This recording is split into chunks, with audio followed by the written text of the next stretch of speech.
Hello, beautiful soul family, and welcome to Weekly Wisdom and Insights, your home for spiritually guided transformation and empowerment. I am your host, Dearjames, and together with the unseen, spirit, source, and symphony, we look at the current energies, the intuitive wisdom and insights, and we go as guided.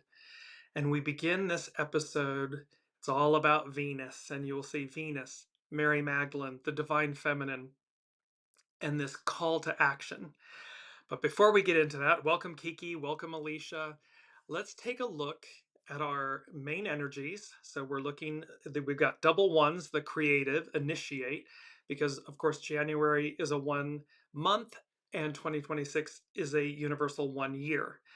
We're working with hexagram 14, great possessing, shine, that it is this time to shine. Welcome Olivia. And of course, 7, this legion's army, correct discipline, that we all always have everything that we need in any given moment. So let's take a look, and this is going to be just so exciting. We're working with the Venus enters Aquarius chart. It's coming up on the 17th of January. And these first 90 days of 2026 are incredibly powerful astrologically, major shifts. So we've been talking about this. Neptune on 1/26/26, Neptune re-enters Aries. It will stay there as we move forward. It's followed by Saturn entering Aries in early mid-February. They'll co-present. And then we have the first two eclipses, a solar eclipse on the 17th. We changed from the snake, the wood snake, to the fire horse on the 17th of February. And then we have the partial lunar eclipse on the 3rd of March. It's just there's one kaboom after another. Well, here's Venus enters Aquarius. And back on March 22nd of 2023, it was number 4. Let me just bring this back up here for a second. It was number 4 and 5 in that show. And it was the fact that Mary Magdalene takes the lead, takes the helm. And number 5 was, the quote from the Japanese Admiral Yamamoto, um, who planned the attack on Pearl Harbor.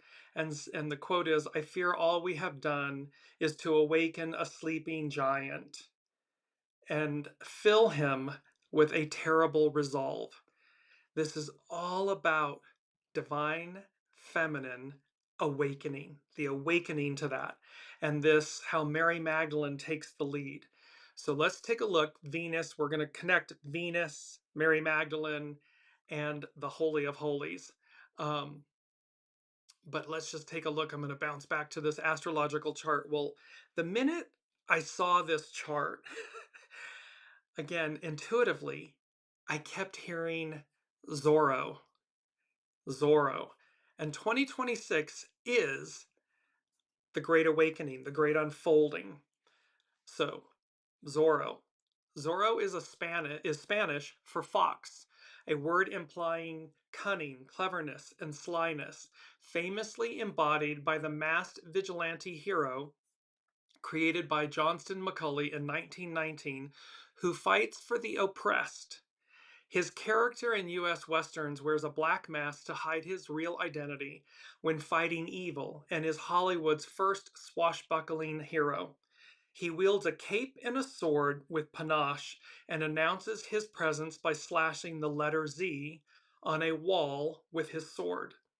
Like the legendary English outlaw Robin Hood, Zorro robs from the rich and gives to the poor. So we have this beautiful chart. Again, it was just Zorro, Zorro, Zorro. And then, why? Well, because we're looking at these, and you see the 3 slashes, of Zorro on the astrological as above, so below. It's because we're working with the Sun Venus Cazimi, then Venus Mars conjunction, divine feminine, divine masculine coming together, then the Sun Mars Cazimi, and then upcoming Venus enters Aquarius. And I'm going to tie all of this together throughout the episode. But the point is that we have this, kind of robbing from the rich, giving to the poor, and how but this is about rebalancing and how the divine feminine, the innate goodness in all of us, and where that has been oppressed and suppressed and maligned for millennia, returns, rises, takes the lead, comes back to the fore. And who's doing that? Mary Magdalene. I'll explain that in a moment. I want to jump to really quickly it's Proverbs 25:28. A person without self-control is like a city with broken down walls. And then this is from hopehealingwords.com. What a picture this verse gives.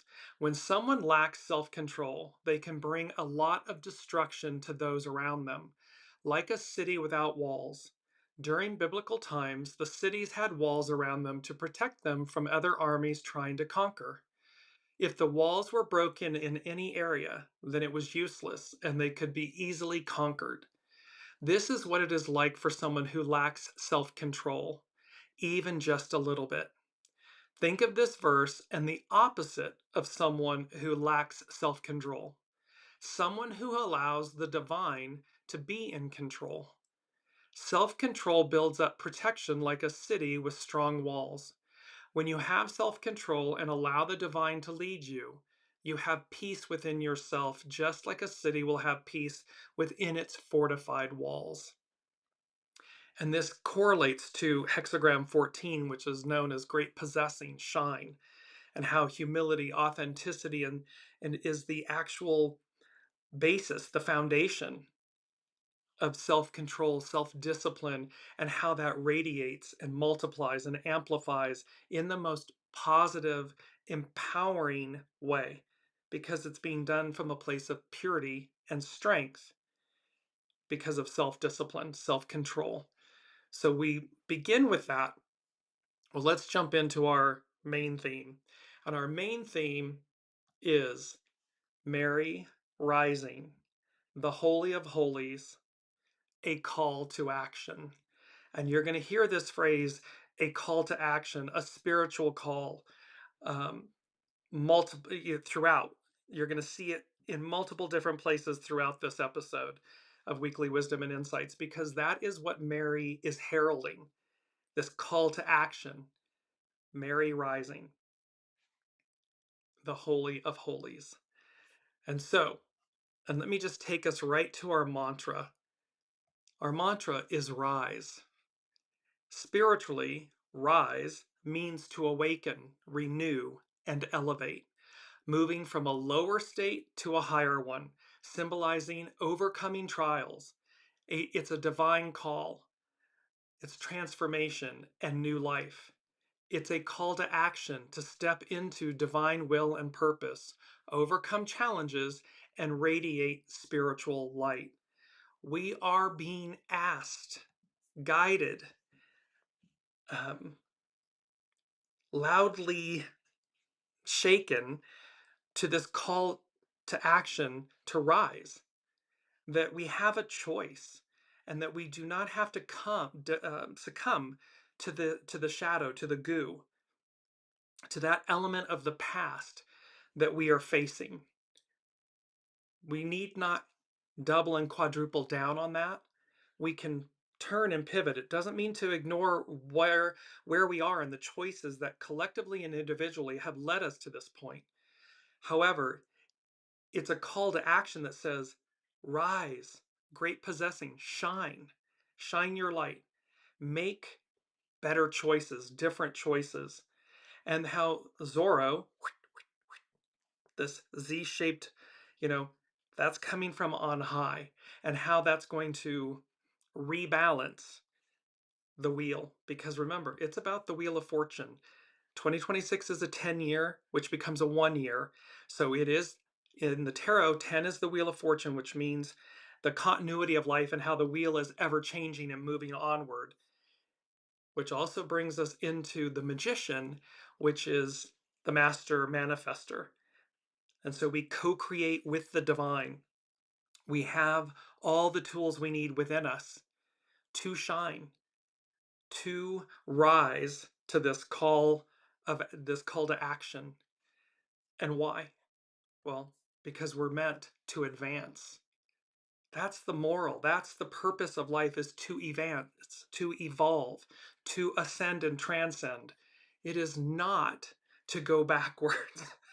And so again, it's about the illusions, and that brings me to number one from the unseen. They said, tearing away, quote, the veil of illusion, we all collectively rise. So this Zorro, and I'm just bringing this up with all of this, the sun, Venus, and Mars conjunct, having these Cazimis being together. And then Venus entering Aquarius, the sign of the future. And how Zorro, how in Roman times or Greek times they would have said, and how the gods, God, the as above so below, the unseen is saying, we've got you. We got you, boo. We've got you all. And it's number three from the unseen is Zorro. Takes a bite out of crime. Bigly. There's a pun playing there. So Zorro takes a bite out of crime. Bigly. 3 exclamation points.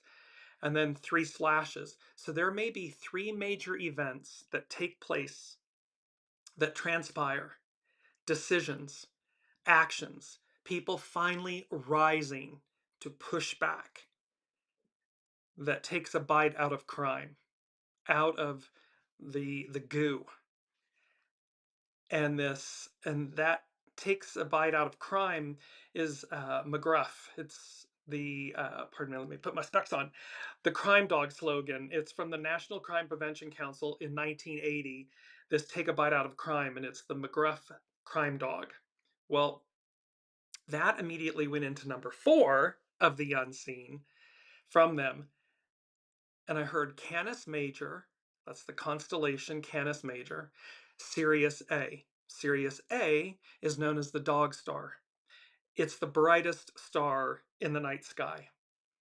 And Sirius A sits at 14 degrees Cancer. So let me just bring this the astrological chart back up. And so here's Jupiter, the great benefic, is at 19 degrees Cancer. So Sirius A and Jupiter retrograde are sitting, they're conjunct, they're next to one another, and they are directly opposing the moon, Mercury, Mars, and the sun. So they're playing this pivotal role, this Zorro aspect of how they're going to illuminate.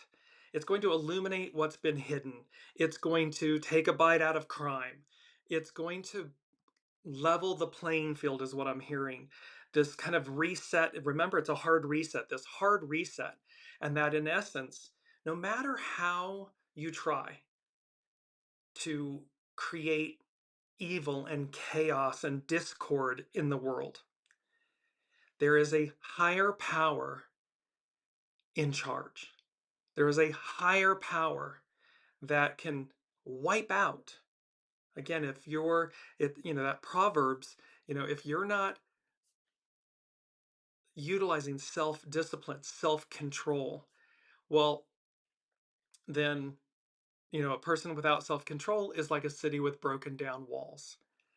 And so the unseen is making it very clear. We're stepping in. We're in control. And while everything is purposeful, everything plays its part in its role,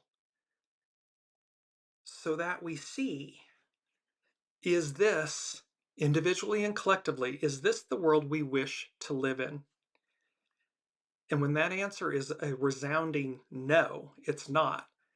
We want what's on offer before us. Well, then it's a call to action. We must all rise to the moment, to the occasion. It's number 2 from the unseen. One for all and all for one. And then they said divine intervention.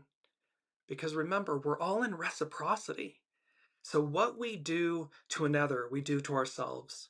What we do to ourselves, we're doing to others. What we do affects the unseen. the other realms of existence, and vice versa. And so this one for all and all for one. And of course, it's a famous saying from the three, and they put in parentheses, four musketeers. And so you have this Zorro, Robin Hood, the 3/4 musketeers. There's a theme here about how it's not massive armies. Zorro is one individual, Robin Hood, one individual. The 3/4 musketeers, 3/4 individuals, can change the trajectory of the world positively. So while we're seeing that happen negatively, and of course, then it's not just those single actors, there are those that aid and support, right? So big themes here. Mary rising, the Holy of Holies, a call to action. And let me just bring up that image because it is so incredibly beautiful. And you see the scarlet, her scarlet robe, and so forth, being released as she's rising. There's a higher octave. We've talked about this a lot, this higher octave that is available to all of us and that we are ascending to, that we are moving into this Aquarian era, matriarchal era, the divine feminine era, the return of the purity and the reverence and the respect of the divine feminine within all of us. This is not, again, gender-based. There is divine feminine within all of us.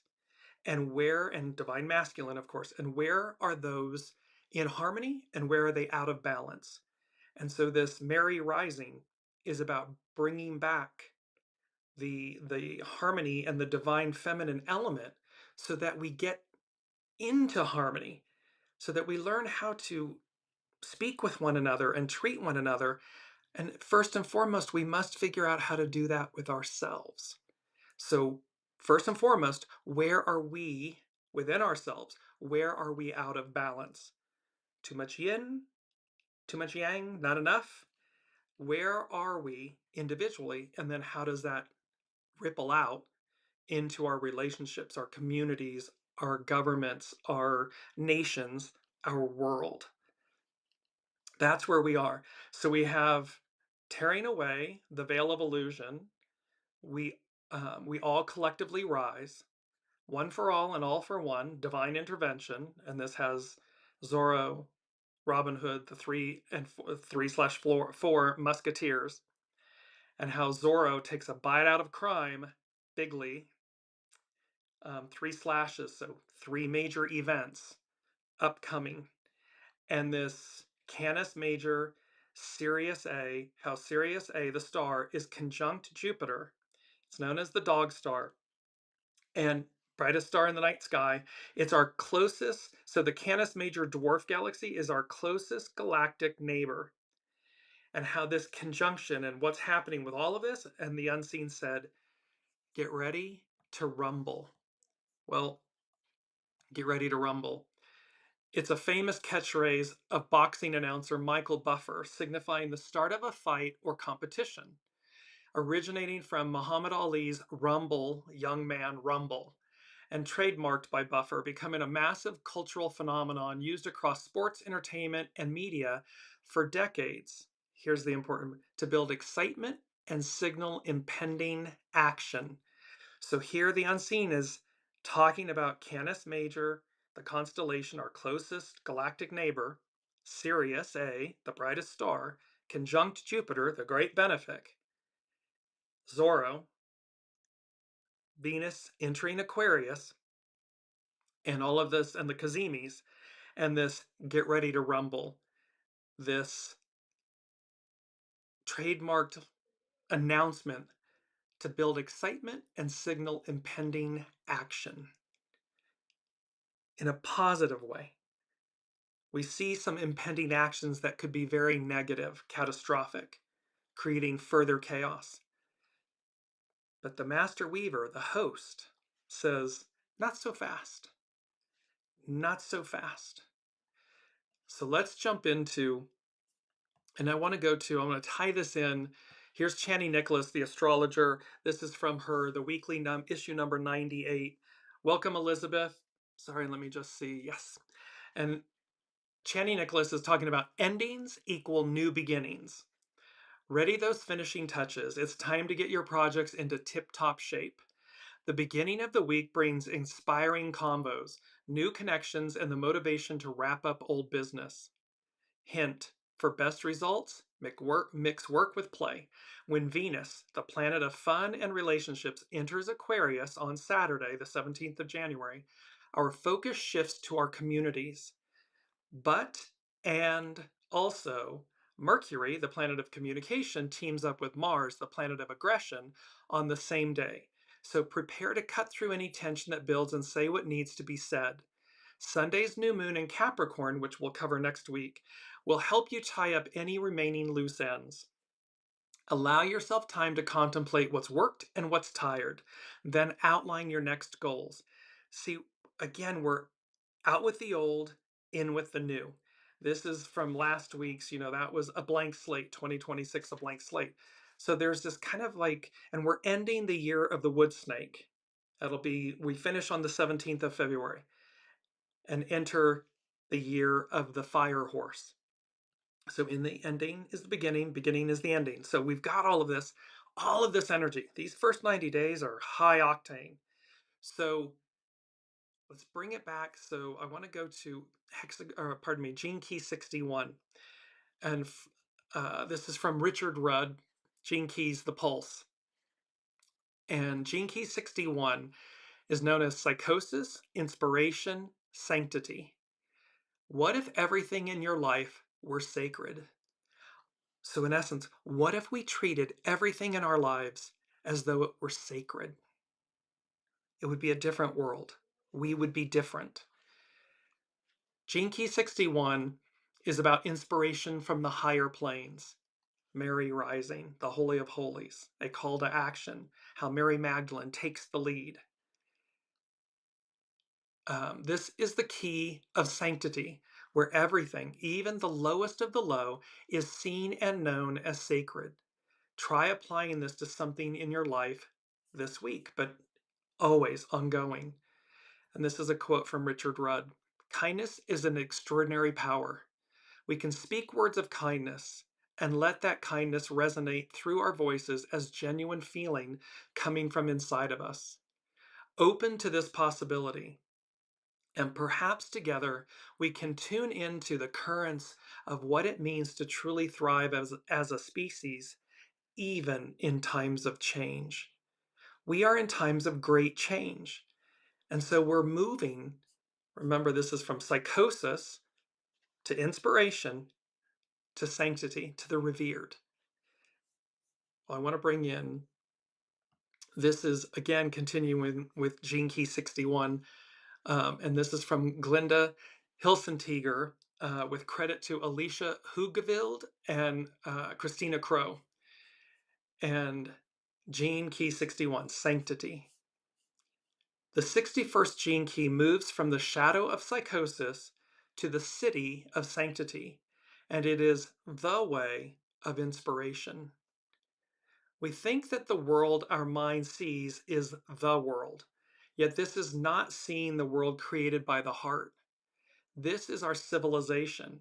It comes about through greed, lust for power, and fear of death. The world of the shadow frequency. The word psychosis simply means a condition of the mind. So when we begin to move into states beyond the mind, we move into the territory where mainstream consciousness doesn't want to venture. It wants to keep us boxed in. It wants to control the narrative. The algorithms want to feed us more and more of something. But that's all of the mind, artificial intelligence. It's an illusion. Tearing away the veil of illusion, we all collectively rise. So this is moving beyond the mind into the territory where mainstream consciousness doesn't want to venture. It doesn't go there because science needs to retain its objectivity. And beyond the mind is an utterly subjective terrain. Beyond the mind is knowing. It's the divine feminine. It's your soul source connection. It's the master weaver, the host, the all that is. And when we put the ego, mind, personality, human in the sidecar and we listen to our soul, that which is unseen, but it's all present, it's all knowing. And it is our internal knowing, gut, instinct, intuition, knowing. It knows. It knows true north. When you're working with the shadow of psychosis, look carefully at the thinking that you hold dear. Look at everything you've learned and know that this is a journey of unlearning. The knowledge can be useful. It can be beautiful. It can take you right to the edge, but it cannot take you across the abyss of death. So, be gentle with yourself and be crystal clear about your own mind. It isn't the enemy, but it isn't here to protect you either. We tend to use it, the mind, to try and make us feel safer. Yet if we don't feel safe, it's because we aren't accustomed to states beyond the mind. When we're afraid of the unseen, our intuition, our soul source connection, and we simply reside in the mind, look what happens in the world. That's because it's devoid of the divine feminine, the intuition, the knowing, the soul, that nourishment that guides us to do no harm, to love thy neighbor as thyself, and thy God, the unseen, above all other. Inspiration serves to loosen the hold of your mental constructs so that you can open and expand your capacity for love. Being inspired is listening to that which comes from within, from beyond the veil. It's allowing that to re-imprint your awareness with its truth. The secret to this gene key and to all of life is the beauty, wonder, and the healing power of creativity. The great creator, this is the one card, the magician, that we're co-creating with the divine, from the divine. And when we allow that to come through us, to permeate, that was our key word last week, when we allow that to permeate our being, anything's possible. And in the highest octave, the highest purity of that. Creativity soothes the mind. Music especially is the greatest salve for a troubled soul. Playing, listening, singing, it doesn't matter which. Music allows, because music of the spheres, music, it's numbers.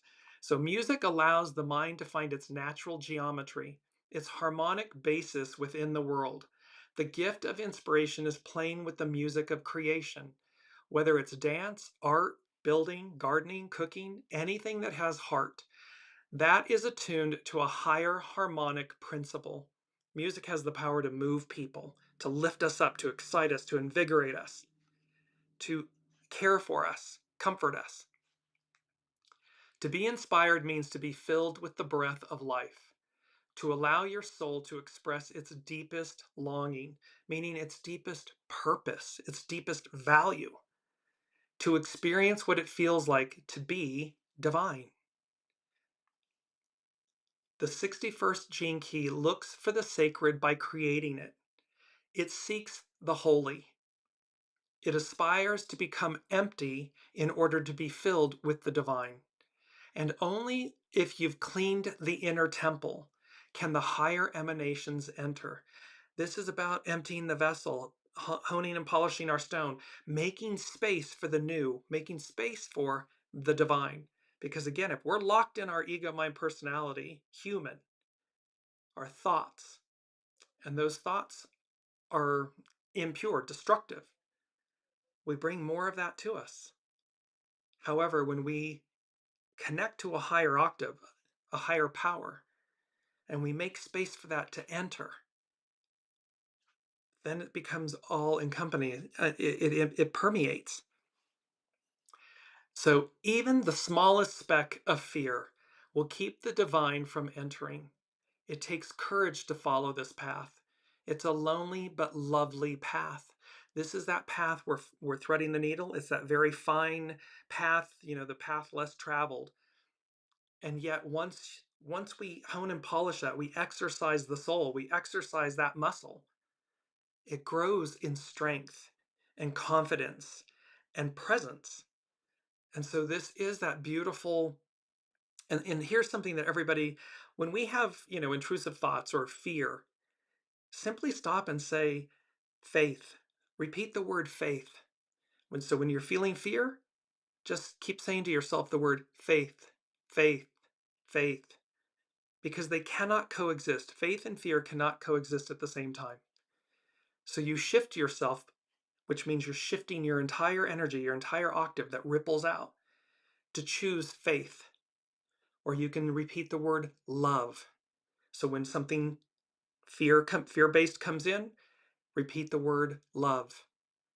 You'll watch how it repels other things away, negative energies and so forth. So faith, love, these types of words. And in conclusion with Jinki 61, to find wisdom, you must give up knowledge. Wisdom is alive. It's vibrant, wild, spontaneous, illogical, and paradoxical. Anyone can gain knowledge. Few become wise. The higher states are not the goal. It is the integration of higher states that is our destiny. And that demands that we are in our body, healthy, here in the world, as we explore what lies beyond this world that we can see. This is about bridging the two, as above, so below, and how, we walk in human bodies, in human form, yet we are divine. And it's allowing our divinity to come to the fore. Mary rising, the Holy of Holies, a call to action, how she will lead the way, and how she did so 2 millennia ago. Let's get into that. So let's look at Mary rising. And to do that, let's step back. We're going to step back for a second. Apostle to the apostles.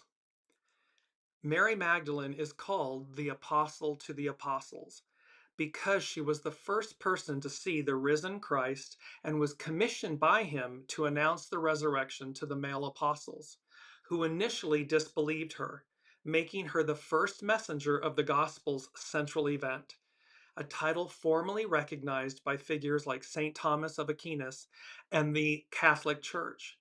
She was a devoted follower, a witness to the crucifixion, and a financial supporter of Jesus' ministry.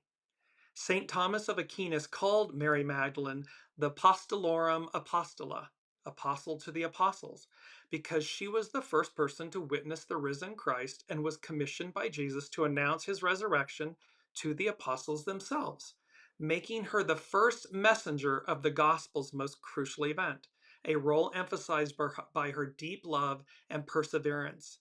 This title highlights her unique mission as the primary witness and herald of the resurrection, this renewal, establishing her as a model for Christian life and the dignity of women within the church, a status affirmed by Pope Francis's elevation of her feast day. So there's this, and there are key aspects to this, but what we're being shown, what the history shows, is it was Mary Magdalene. It was this woman representing the divine feminine who was entrusted, is the one that was chosen to deliver these messages of resurrection, of new life, of hope. What she did then, she will be doing again. Astrology and so forth, and time, it's not identical, it's cyclical. And so there's this aspect of how she will do what she did then, again, now, for all of humanity, so that we do what? We rise. We heed the message that was offered 2,000 years ago. This is not a religious or Christian, individually Christian message. This is a universal, spiritual, faith-based message that transcends all, because it was made available to all. And so let's get into this even further.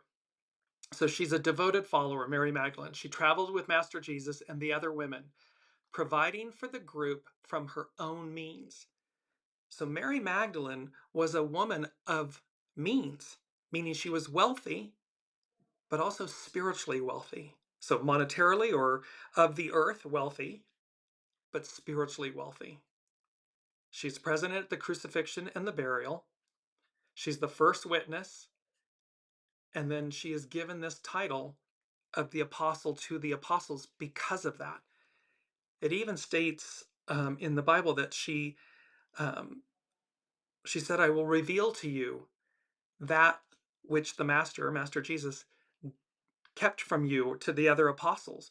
So she was entrusted with this divine knowing.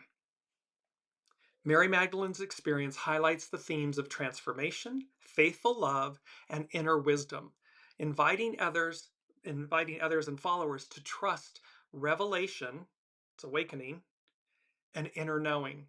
Her story underscores the importance of women in early Christianity and their direct encounter with Christ, Master Jesus, even when challenged by male disciples.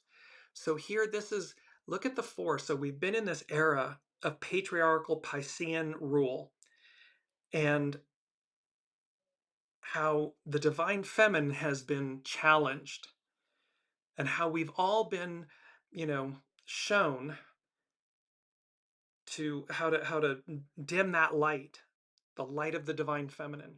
And yet it's one of our greatest gifts, is this intuition, this knowing, this nurturing nature, this birthing of life that comes through the feminine. Now we have Venus as Mary Magdalene. We're going to tie these two together. So the connection between Venus and Mary Magdalene arises from shared symbolism. Both represent divine love, transformation, and the light bringer, with artists often depicting Mary Magdalene with Venus-like beauty to show her spiritual rebirth from a fallen state, linking her to classical ideals of female divinity, sensuality, and mystical resurrection, especially in Gnostic and Renaissance traditions, where she embodies both earthly desire and heavenly light. This symbolism ties Magdalene to ancient goddesses Ishtar, Aphrodite, and the planet's celestial patterns, the pentagram, that five-pointed star. And let me just bring this up, because it's all about, we had this before, Venus, Venus, Venus. Well, this is the flower of Venus, the five-pointed star. And how in Renaissance times and especially in Gnostic and Renaissance traditions, she embodies this. And it's the planet's celestial patterns, the pentagram. Venus is known as the morning and evening star, portraying her as a powerful feminine archetype of spiritual awakening and sacred sexuality. Sacred sexuality is the higher octave. It's not the carnal octave. It's the higher octave of the divine union of masculine and feminine. The purity of them, the reverence for them, the harmony of them, the yin-yang of them. Ultimately, the Venus Magdalene symbolism reclaims her as a powerful, light-bearing figure, bridging classical pagan divine feminine mysteries with Christian iconography. So they bridged these, they absorbed them. By absorbing them, they retained them.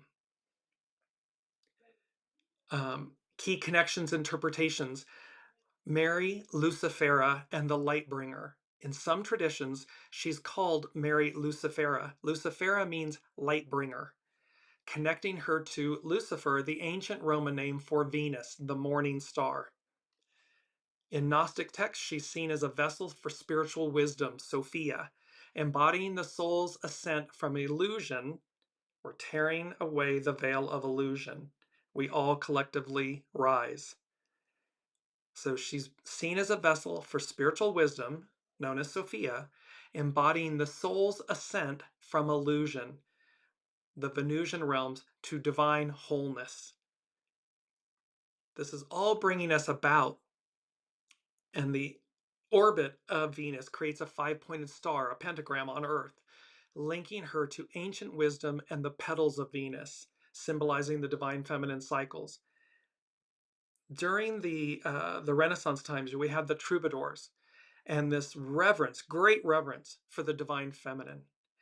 It was in pockets of places in southern France, in the Occitane region, and places, and it all where the Cathars and the Templars were, and so forth, where they knew and understood a higher octave of the divine feminine.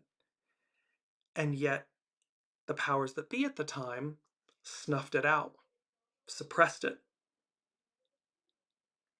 Now we're at the end. We're at the end of the Piscean era, the patriarchal era, and the beginning of the Aquarian matriarchal era, where this Mary rising, the Holy of Holies, a call to action, is rising within us. We're seeing it. And number 5 from the unseen, they're saying lead by example. And then the song, the lyrics from Celine Dion, it's all coming back to me now. We had this a few shows ago. It's all coming back to me now. And this call to action, in that when Neptune enters Aries, Saturn follows. Major cycles are beginning anew. I mean, multi-year cycles are beginning anew. So this is lead by example. It's all coming back to me now. The awareness of all of this truth, the veils of illusion being torn away. Mary rising. And what the unseen is saying is it's going to awaken within us. We're going to know it, feel it, think it. It's going to permeate our being with this awareness, with this truth. As we watch the dogma of the past, these illusions fall away. This is not to demonize the masculine or the men in the world. That is not the moral of the story or the point. It is to recognize within all of us where our divine masculine shadow elements are overrunning, the asylum, so to speak, where they're creating a false narrative. And Gene Key 61, how we go from psychosis to sanctity, city. It's a call to action. And lastly, in modern interpretations, Mary Magdalene's seen as the divine feminine archetype and the Holy Grail, embodying resurrection, rebirth, and the coming goddess epic, which is a Venusian mysteries focus. So there's a coming epic, a goddess epic. It's a divine feminine era epic. And we're all being called to rise to the occasion. So here is Venus, Mary, rising. And this ties into our mantra again, rise. And I just want to bring that up really quickly because the mantra rise, there we go. So spiritually rise means to awaken, renew, and elevate, moving from a lower state to a higher one, symbolizing overcoming trials, a divine call, transformation, and new life. It's a call to action to step into divine will and purpose, overcome challenges, and radiate spiritual light. So I know we just had that, but I wanted to repeat it because it also goes into our key word. And our key word, and I'm going to come back to Mary Magdalene. And our key word is transcendence. And look at that radiating gold within. Transcendence, existence or experience beyond the normal or physical level. Experience that goes past normal limits or the ability to achieve this. The act of rising above something to a superior state. Spiritual transcendence means going beyond ordinary experience to feel connected to something larger, like the universe, God, the divine, or humanity, dissolving self-boundaries to find deeper meaning, purpose, and unity often through practices like meditation, prayer, nature, or art, or music. It's a shift in perspective from the limited self to a vast, timeless awareness, fostering feelings of awe, peace, and interconnectedness. So we have the beautiful rise, and we have transcendence, and we have Mary rising, the Holy of Holies. So let me go back to and complete Mary rising, the Holy of Holies.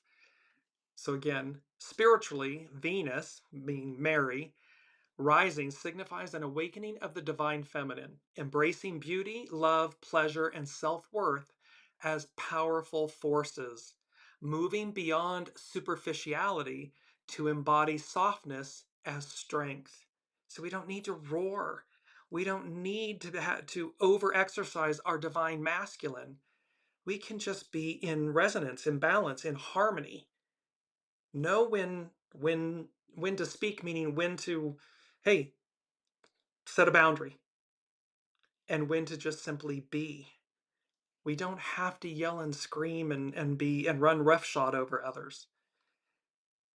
So it's moving beyond superficiality to embody softness as strength, integrating sensuality with spirituality, and honoring inner cycles of growth, surrender, and rebirth, often seen as a call to reclaim one's authentic power and connection to the sacred. Mary rising, the Holy of Holies, a call to action. See, it's a call to reclaim one's authentic power and connection to the sacred, to the divine, to the unseen. It's about finding spiritual resonance in art, nature, relationships, and self-care, aligning with Venus's journey as both morning and evening star, symbolizing transformation and inner knowing. Fundamentally, Venus, Mary, rising is a spiritual call to live a life rich in love, beauty, and authentic connection, recognizing these as divine expressions of self and the universe. It's like when we recognize this beautiful, look at this, this transcendence, this gold within, it's recognizing these divine expressions of self and the universe, and that they're already within us. We come into this life with them. We exit this life with them. They're eternal. It's what we do with them in this life that matters. And so we're looking at all of this. And then the Holy of Holies, we're going to tie this together. So we've now shown Mary as the apostle to the apostles. She's like the prominent figure that announces the resurrection, the risen Christ. And that message was about rebirth, renewal, a higher octave, something greater on offer. So here's the Holy of Holies. The Holy of Holies, the Kadesh HaKadashim, was the most sacred inner sanctuary of the Israelite tabernacle and temples, representing God's dwelling place on earth, separated by a veil and housing the Ark of the Covenant. Accessible only to the high priest once a year on Yom Kippur, it's known as the Day of Atonement, to atone for Israel's sins by sprinkling sacrificial blood. It symbolized the barrier between a holy God and sinful humanity, a barrier Christians believe was torn by Jesus' death, offering direct access to God, to the divine. And remember, this is where the famous, where Master Jesus went in and he turned the tables at the temple, because the outer courtyard, which was meant for the Gentiles, was filled with bazaars. It was a bazaar, so it was filled with traders and mercantile, instead of allowing the Gentiles to receive, to be in the presence of God. And he says, I believe it's the Philistines, he was saying to them, you bar from the people what is not rightly yours. The message that Master Jesus had 2,000 years ago, this tearing the veil of illusion being torn away, and in this is that you have a direct connection to the divine, to God, to the Father, to the divine, the master weaver, the host. And what is it that we're doing with it? Are we exercising that connection? Are we awakened? How does it change us? This is not, again, a religious matter. Master Jesus was literally confronting the temple priests to say, what are you doing? And there's many verses that talk about go and pray in your closet, not in public and so forth. This isn't something for, um, that because you attend something and you're doing something in a certain way, that you understand that connection or that you are utilizing it or harnessing it in the most pure and powerful manner. This is all speaking to the fact that 2,000 years ago, he said to the powers that be, the earthly, priestly powers that be, you're obstructing the people from the Father, from the host, from the divine, and they have an innate, direct connection. Mary Magdalene was entrusted with heralding that message to the others. She will do so again now. And 2,000 plus years later, it's incumbent upon us to heed the beauty, the purity of that message, that direct connection. That your soul source connection is the highest connection there is. And when you go direct, you have an unbreakable bond. It's unbreakable regardless. But the point is that, are you aware of it?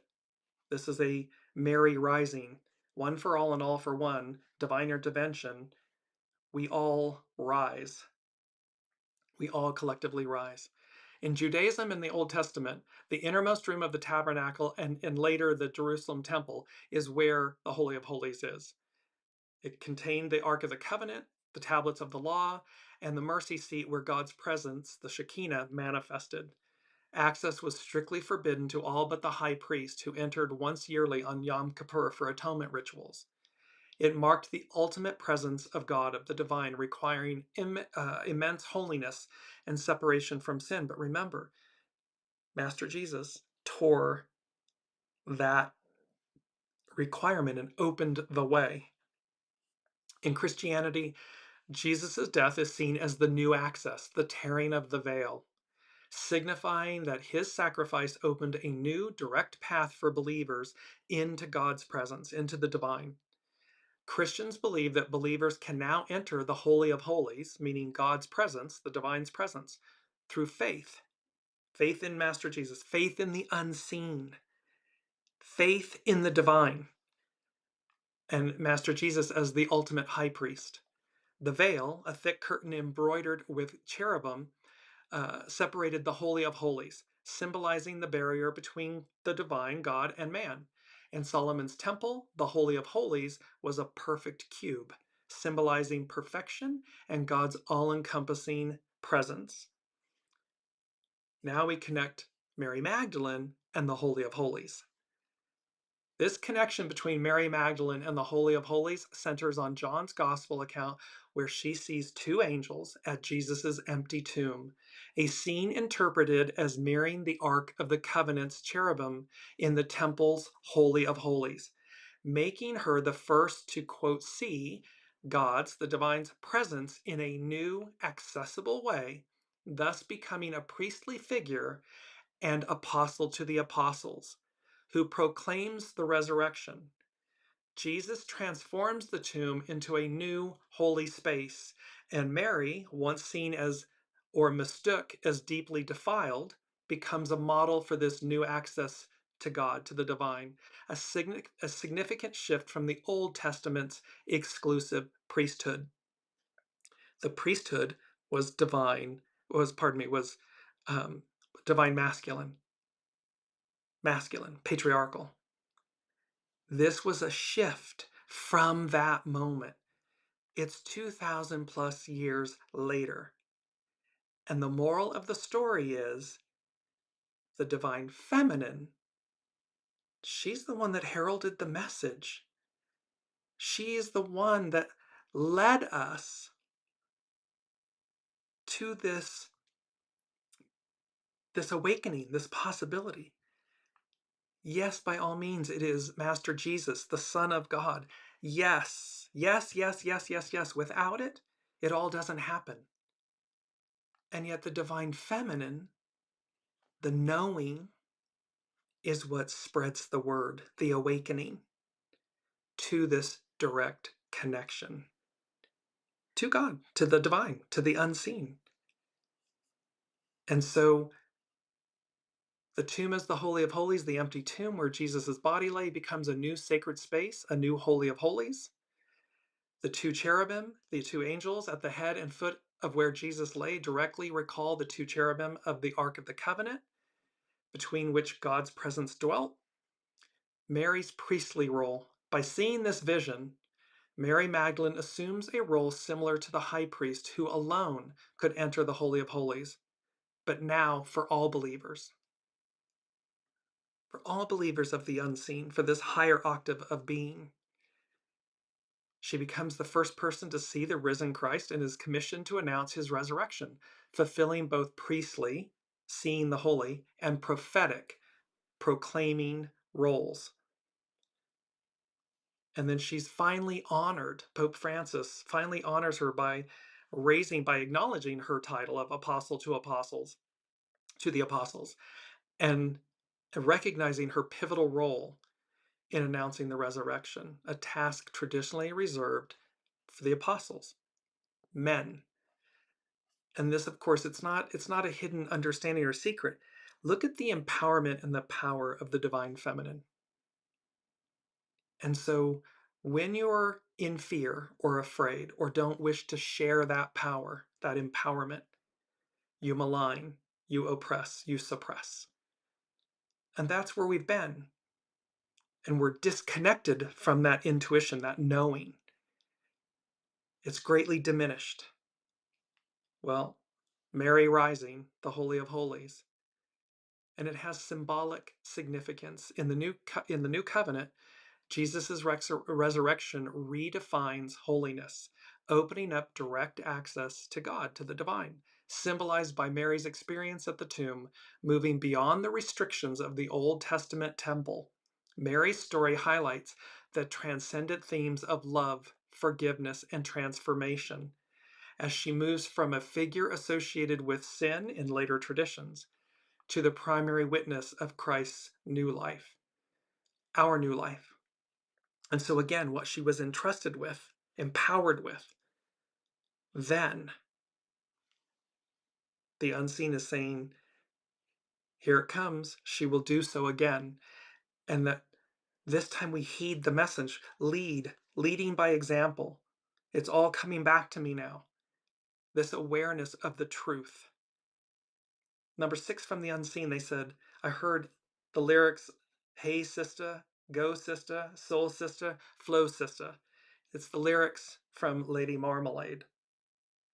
And they said, demeaned and diminished no longer, the divine feminine restored. And the spiritual meaning about, pardon me, I'm looking, here we go, sorry. About Lady Marmalade. It carries a spiritual meaning centered on female liberation, empowerment, ownership of desire, and solidarity, meaning soul sisters, stemming from its origins as a song about a New Orleans prostitute, but evolving through its iconic versions into an anthem of unapologetic self-expression, particularly for women of color, changing societal norms. It speaks to claiming one's narrative, embracing sensuality, the intuition, the knowing, the divine feminine, and a powerful, almost primal connection between women.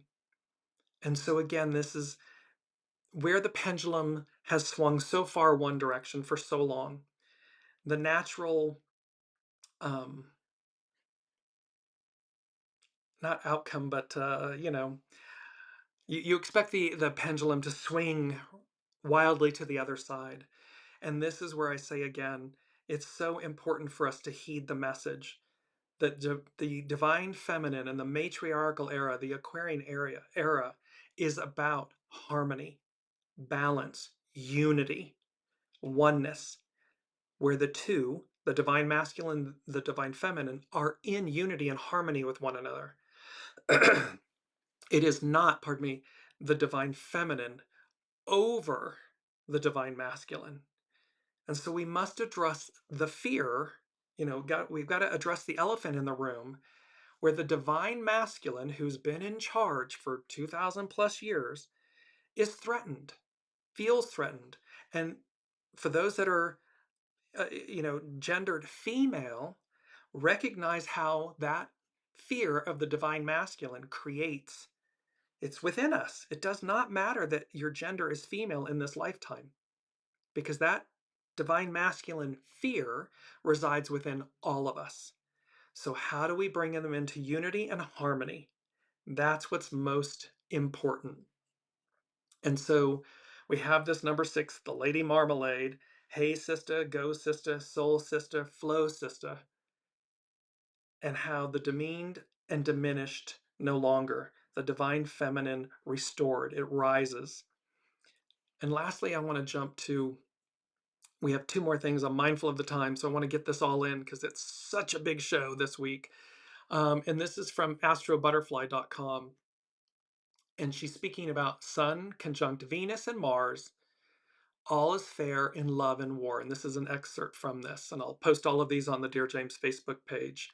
Um, Behind the scenes, something important is resetting. Between January 7th and January 9th of 2026, we have a rare triple conjunction between the Sun, Venus, and Mars in mid-Capricorn. This is the turning point in Venus's synodic cycle, when Venus shifts from a morning star to an evening star. On January 9th, the Sun conjuncts Mars, initiating a brand new 2-year Mars cycle. The geometry of this configuration is spectacular. We won't see anything in the sky with Venus and Mars too close to the Sun, that's the Cazimis, and therefore invisible. So the divine masculine, the divine feminine, Mars and Venus, conjunct each other, conjunct the Sun, makes them invisible. Yet there is something serious, yet there is some serious Game of Thrones type twist happening behind the scenes. What might look like a celestial agreement, Sun, Venus, and Mars all aligned, is actually much more complex, with new beginnings and endings happening simultaneously. Let's unpack this. We'll start with Venus. When the Sun is conjunct Venus and Venus is direct like it is now, we have a so-called superior Venus conjunction.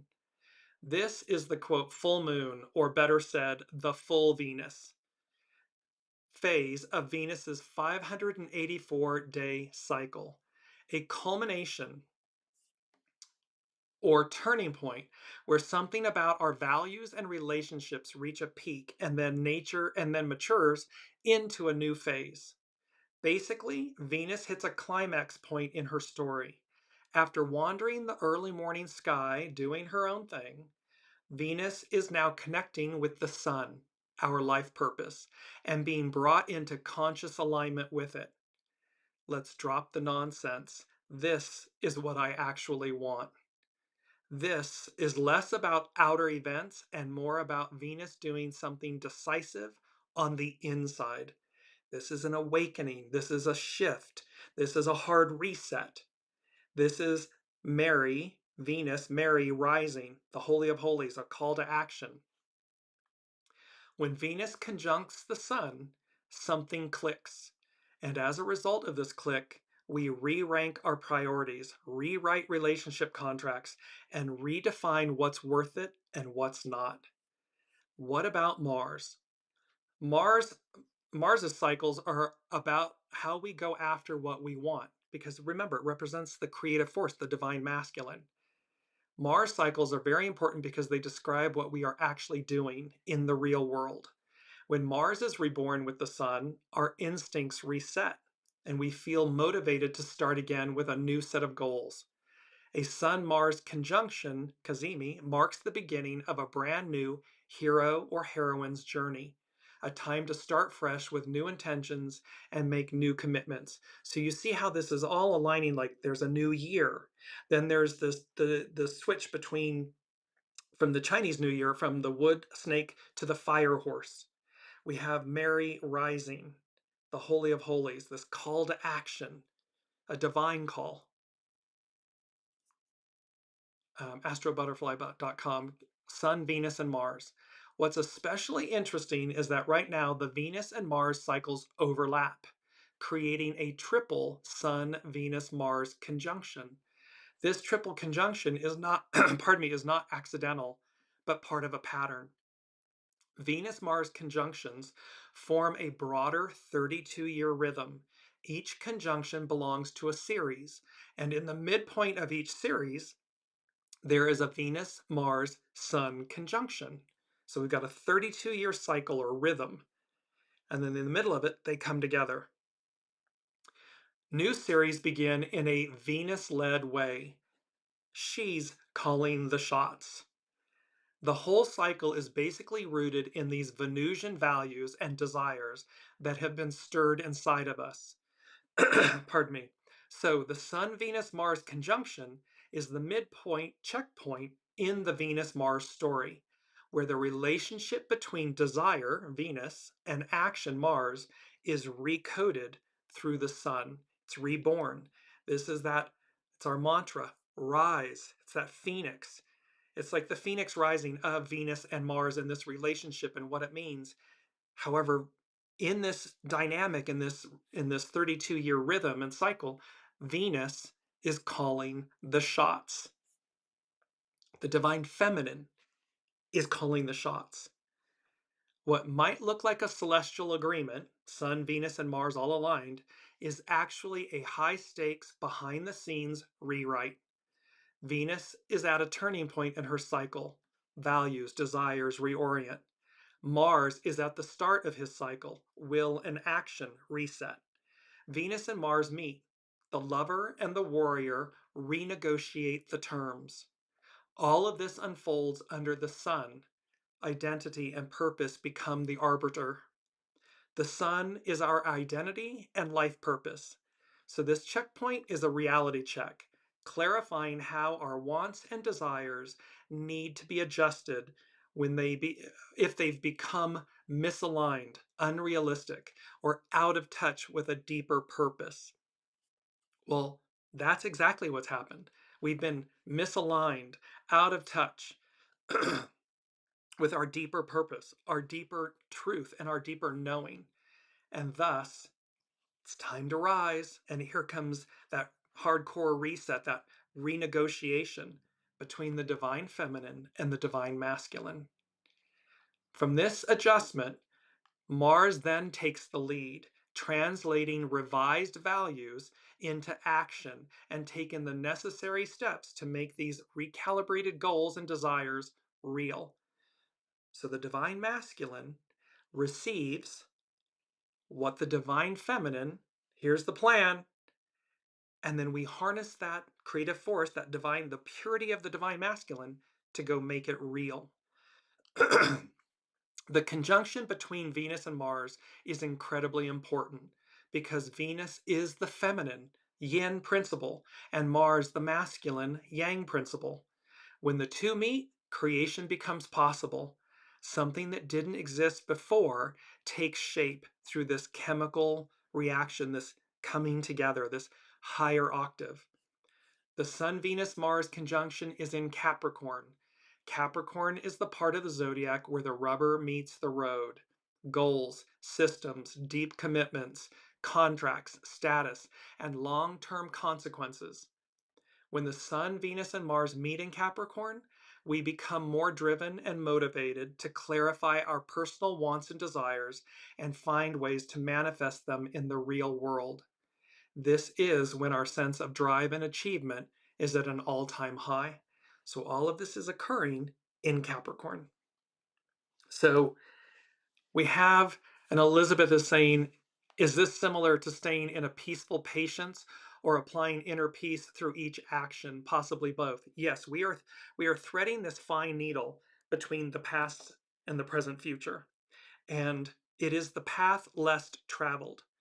And so we're at this moment where it's not to do nothing, in other words, just completely do nothing. And it's not to run roughshod and aggressively advance. It's that peduncle, it's the threading of the needle, it's that very fine path that few travel that says, I'm actively listening to the unseen, to my soul source connection, so that when I strike with the iron being hot. I don't run out and do something that I have to undo, and I don't do nothing so that the opportunity passes me by. I'm walking this very fine path. And what they keep showing me, it's almost like the walls. We had Proverbs, the Proverbs 25, 28, about the walls of the city. Well, around the walls of ancient cities are the walking paths, where you could walk the perimeter. So they're showing me this very narrow, or like the Chinese wall, the Great Chinese Wall. It looks, when you look down on it on topography, it looks very fine and narrow. And there's the vastness that's out beyond it. That's the image, is this image of walking a very narrow, fine path to rise, to be delivered.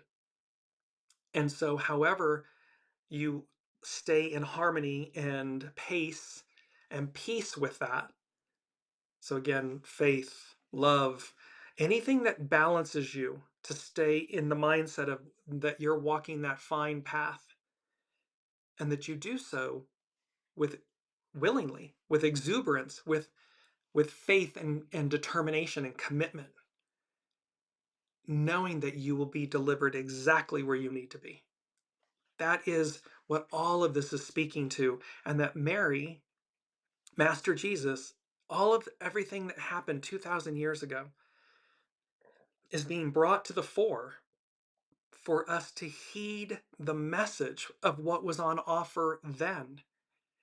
But we've somehow diminished it and delayed it and oppressed it and suppressed it and given that power away, when Master Jesus said 2,000 years ago to the priests of the temple, what are you doing? You're barring from the people, you're keeping for your own empowerment, your own lust and power and greed. You're barring from the people what is rightfully theirs. What's rightfully yours is the Father, the Master Weaver, the host, the unseen, the divine, that direct connection. And how when you come into alignment with it, it's a game changer, period. I just want to close with 3 of our quotes. We didn't get to, this is from divination.com, or pardon me, the master at divination.com, but it's from the master. And it says, do not play the host, but become the guest. This is about soul source connection. And you see how the lotus is wide open and radiating this vitality because of its connection to the divine, to the sun, to source. And these two quotes are from divination.com. At the core of true success lies unselfishness, generosity, and modesty. So at the core of true success, it is the divine feminine. Unselfishness, generosity, modesty, humility, grace, knowing. And lastly, a lasting prosperity is one that honors the highest values and furthers the collective good. A lasting prosperity is one that honors the highest values and furthers the collective good. This is about one for all and all for one. The Aquarian matriarchal era. Pardon me. And so I'll leave you with number 7, which is number 7, and from the unseen.